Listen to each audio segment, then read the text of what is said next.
अल्हम्दुलिल्लाह रब्बिल आलमीन। दो तीन बातें और हैं, इसको भी गौर से सुन लीजिए। सबसे पहली बात कि जो भी इलेक्शन जिन तारीखों में, अभी 5 चरण में इलेक्शन बाकी है, लिहाजा अभी आधे से ज्यादा इलेक्शन क्या है बाकी है। सबसे पहले घर की औरतों को समझाएं। अभी बहुत से जो नए वोटर लिस्ट पे नाम आए हैं उनको मालूम ही नहीं है कि ईवीएम मशीन कैसी होती है। आप यूट्यूब पर जाएं, दिन भर आप इधर उधर का गेम खेल रहे हैं, यूट्यूब पर बैठ करके बच्चों को समझाएं कि ऐसे मशीन होती है, यहां पर लाइट जलती है, जिस पर आपको वोट डालना है उस पर दबाना है, और दबा करके ऐसे छोड़ना नहीं है, ये मोबाइल नहीं है। कम से कम 7 से 10 सेकंड तक दबाए रखना है जब तक कि उसके अंदर से आवाज नहीं आ जाए।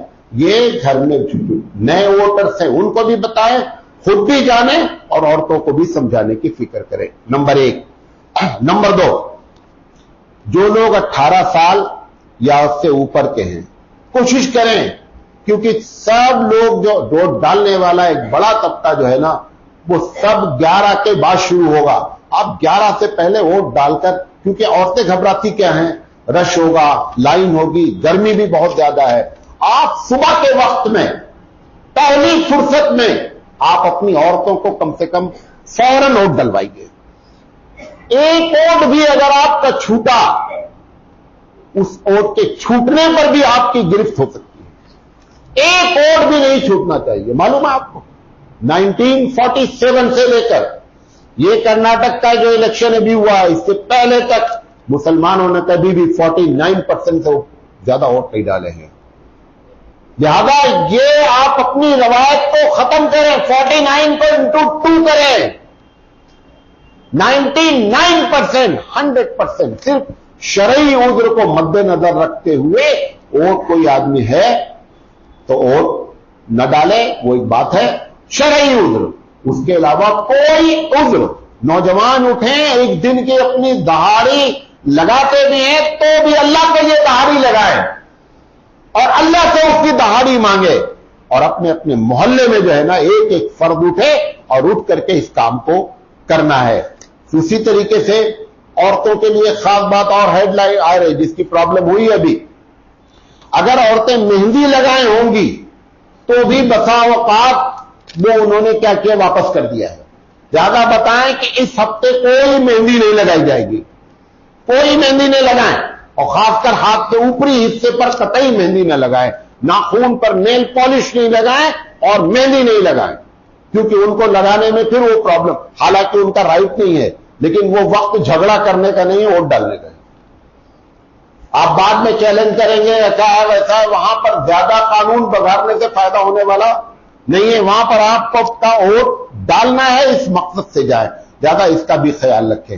और अगर अभी 3-4 दिन बाकी है, अगर आपका नाम वोटर लिस्ट में, वो आपके पास वोटर आईडी है और वोटर लिस्ट में नहीं है, तो अपने कारपोरेटर से, अपने सियासतदान से पूछें कि इस मसले का हल क्या है। चैलेंजिंग वोट कहलाता है। अब उसकी क्या कैफियत है, वो किसी वकील से, कि अगर आपके पास आधार कार्ड मौजूद है उस मोहल्ले का और उसमें एड्रेस लिखा हुआ है, भले आपके पास वोटर आईडी नहीं है तो भी आप चैलेंजिंग वोट डाल सकते हैं। लेकिन उसकी पूरी मुझे तरतीब नहीं मालूम है कि उसको कैसे करना है, क्या करना है। अभी टाइम है, होश से काम ले और सवाब की नीयत से वोट डालने जाएं, सवाब की नीयत से वोट डालने जाएं और अपने साथ दूसरे को लेकर के जाएं और सारी बातें उनको एक एक बातें बताने की कोशिश करें। अब ना वोटर लिस्ट बन सकती है ना कोई दूसरा। अब एक ही काम आप कर सकते हैं कि आप कितने लोगों को वोट डलवा सकते हैं जिनका वोटर लिस्ट में नाम है या वोटर आईडी है या उनके पास आधार कार्ड है। ये तरकीब अख्तियार करें और खूब अल्लाह से दुआ करते रहें, खूब दुआ करते रहें। ये जो मैंने तरकीबें बताई, इसमें क्या चीजें आप अख्तियार कर सकते हैं। हर आदमी कम से कम एक चीज जरूर अख्तियार करे। कुछ नहीं कर सकते, पैसा नहीं है, वाटर कूलर नहीं है, 2 काम तो कर सकते ना। जो भाई से लड़ाई है वो तो खत्म कर सकते ना। उसके लिए कौन से सरकार ने आपको पाबंदी लगाई है कि जब तक लड़ते रहोगे तभी तुमको स्कॉलरशिप मिलेगी, लड़ाई खत्म हुई तो स्कॉलरशिप तुम्हारी खत्म हो जाएगी। है? अल्लाह के लिए लड़ाई को खत्म करें, अल्लाह के लिए लड़ाई को खत्म करें। اور دوسرا جو تہجد والی بات بتائی, اس میں بھی آپ کو کوئی رکاوٹ نہیں ہے. لہذا ہر آدمی جو ہماری تقریر سنے یا جو سن رہے ہیں کچھ نہ کچھ کام کرے اور اللہ سے لو لگائے. انشاءاللہ حالات سازگار ہیں, ایک دم سازگار ہیں. اور کہیں بیٹھے اٹھیں تو نیگیٹو بات قطعی نہ کریں, قطعی نیگیٹو بات نہیں کریں, ہمیشہ پازیٹو بات کریں. اور دانشور وہی ہوتا ہے کہ حالات کی خرابی میں اس نیگیٹو سے پازیٹو کو کیا کرتا ہے, بیان کرتا ہے. وہی اصل میں پڑھا لکھا ہے اور وہی اصل میں دانشور ہے. اور یہ جو مایوسی کی بات کرے سب جاہل لوگ ہیں.